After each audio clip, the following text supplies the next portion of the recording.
Okay,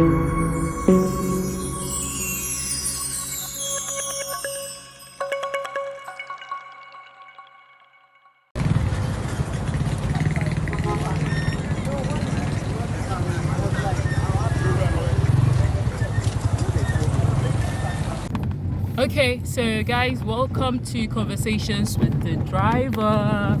I'm sharing my experience that I had with my driver. That last night I had an accident. I picked this Bolt driver. First of all, when I picked him, his car was acting funny. It wasn't even stopping for me to enter. When I wanted to enter through the passenger door, the door was locked. He was telling me a whole lot of stories about the fact that, oh, it's an automated car door and whatever. So eventually I did enter the car through the driver's side, and immediately I sat down. I asked the driver, hey, what's wrong with your car? He said, oh, he used a faulty road. He used a road that was bad. Bad road, and that was what led to him having his car acting that way. I said, okay, no problem. Are we safe to go to wherever we are going? The guy didn't mind me. He gave me attitude. 20 minutes into the road, this guy had brake failure. His car just was uncontrollable. He was screaming behind the wheels, and then we got crushed. So for me this morning, I was just sharing my experience with my driver, and I was telling him that I am at the verge of not using, I'm at the verge of not using Bolt anymore, because Bolt do not factor in safety of the riders, I think, as well as the drivers. And I think Uber is different. But here he is telling me, nope, he's about to share his experience. So let's listen to you. It's all about the online apps. And a colleague of mine, you have to speak up a little. A colleague of mine requested a ride. Yeah. And it's Uber Share.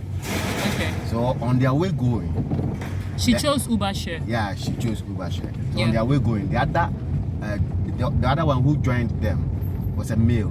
Yeah. So hold on. Let's for people who doesn't know what Uber Share is, it's basically sharing your ride with any other person who's going on the same route. So when you request Uber Share, anybody else that is going to the same destination or in a similar direction can be allowed to join the ride, and then it's way cheaper, right? Yeah. Okay, good. Yeah. So let's continue. And he attacked the rider and the driver, broad daylight.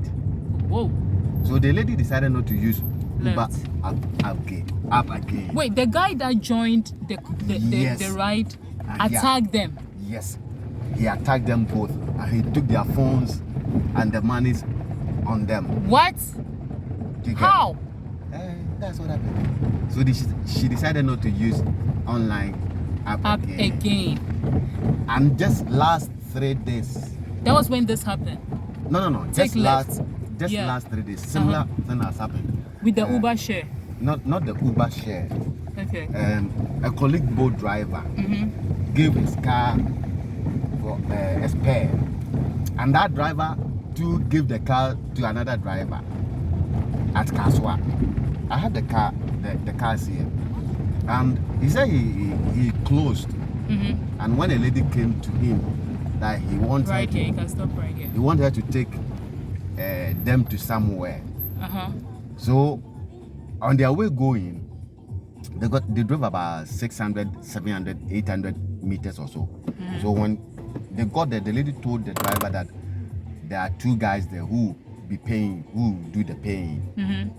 So when she stopped, when the driver stopped, the guy came and they sat in the car.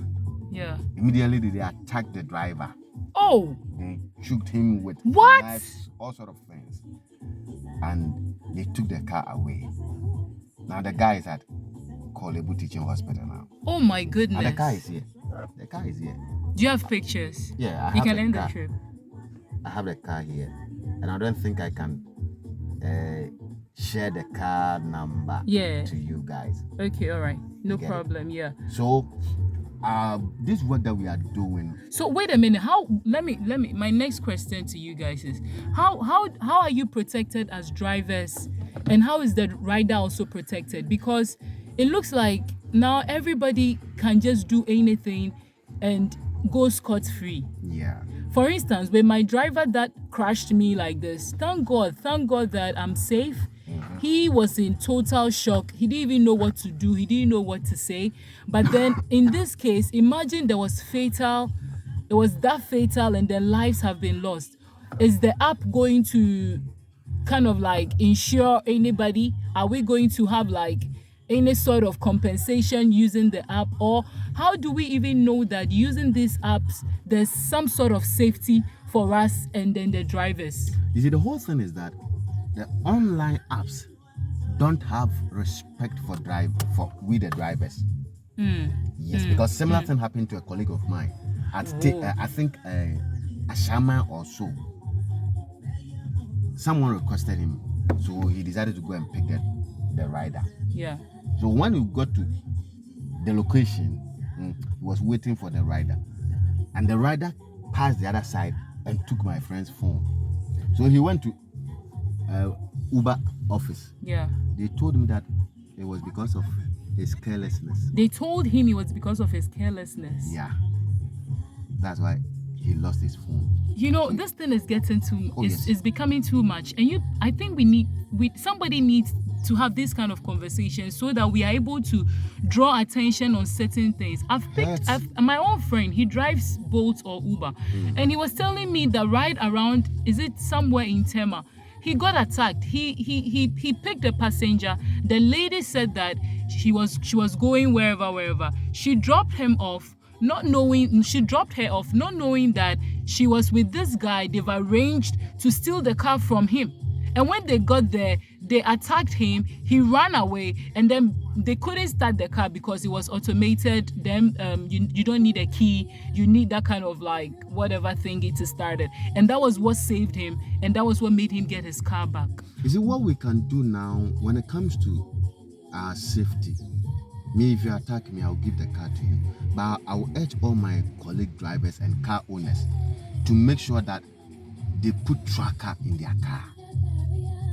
What would tracker do when you are being attacked? You can give them the car. If you give them the car and they don't touch you, that's okay. I'm coming. You give them the car.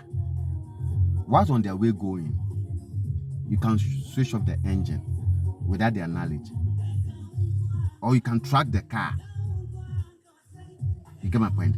Yeah, they can track. You can track the car wherever they take the car to. So for you to be safe, and sometimes when a request come, and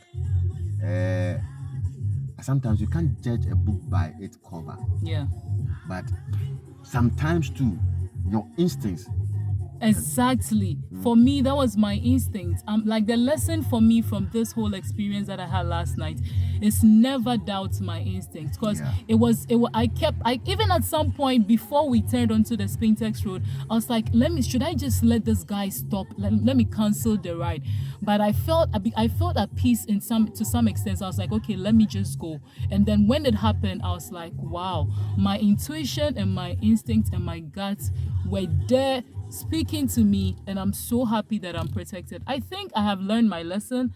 Anytime I pick a car and I even hear the slightest noise or even a dent or a scratch, I'm not gonna take it, because you have to watch out for ourselves, especially as we are getting to the end of the year in these festive seasons. People are going to be more aggressive in making money. They are going to take a lot of risk. But a message that I'll give to my riders and even to the drivers, and the drivers, please, exactly. We need to make sure that maintenance. It's important. Yes, maintenance. Please, because the within seconds, that's a life. Within seconds, that's a life that you have lost. And there's no amount of money that you think you have earned will be able to bring that life back. Your life and that of the passenger. So please, let's be each other's keeper. I'm so happy that I did shoot a movie on reckless use of the road, and I did experience it. And for me, I can only say that, guys, let's be careful, because I don't know what's safe anymore. Whether using the app to request for rides, or going back to our Trusky and our taxis. But then, this is Conversations with the Drivers, and thank you so much.